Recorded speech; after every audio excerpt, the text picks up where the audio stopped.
আনোয়ারায় খাদ্য গুদাম পরিদর্শনে খাদ্য উপদেষ্টা।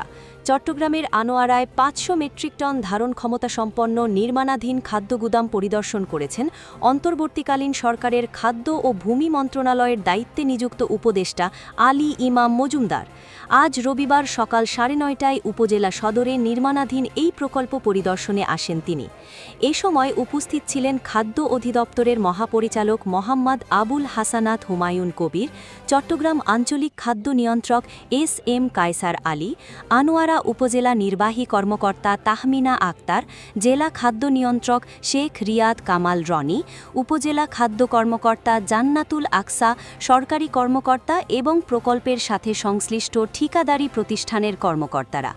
এ সময় উপদেষ্টা আলী ইমাম মজুমদার সাংবাদিকদের বলেন, আনোয়ারায় ১,০০০ মেট্রিক টন ধারণ ক্ষমতা সম্পন্ন একটি খাদ্য গুদাম আছে, আরও ৫০০ মেট্রিক টন ধারণ ক্ষমতা সম্পন্ন গুদাম নির্মাণ করা হচ্ছে। আশা করি আগামী জুনের মধ্যে কাজ শেষ হবে। এই প্রকল্পের কাজ শেষ হলে এখানে ১,৫০০ মেট্রিক টন খাদ্য মজুদ রাখা যাবে। প্রকল্প সূত্রে জানা যায়, দেশের বিভিন্ন কৌশলগত স্থানে নতুন খাদ্য গুদাম ও আনুষঙ্গিক সুবিধাদি নির্মাণ প্রকল্পের আওতায় আনোয়ারা, সাতকানিয়া ও সন্দ্বীপে ৩টি প্রজেক্টে ১০,৭৪,৩৩,০৩২ টাকায় ৩টি উপজেলায় ৩টি খাদ্যগুদাম নির্মাণ করা হচ্ছে।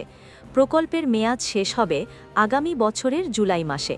খাদ্য অধিদপ্তরের অধীনে প্রকল্প নির্মাণ করছেন ঠিকাদারি প্রতিষ্ঠান কিউসিএন মোহাম্মদ প্লাস্টিক ইন্ডাস্ট্রিজ লিমিটেড।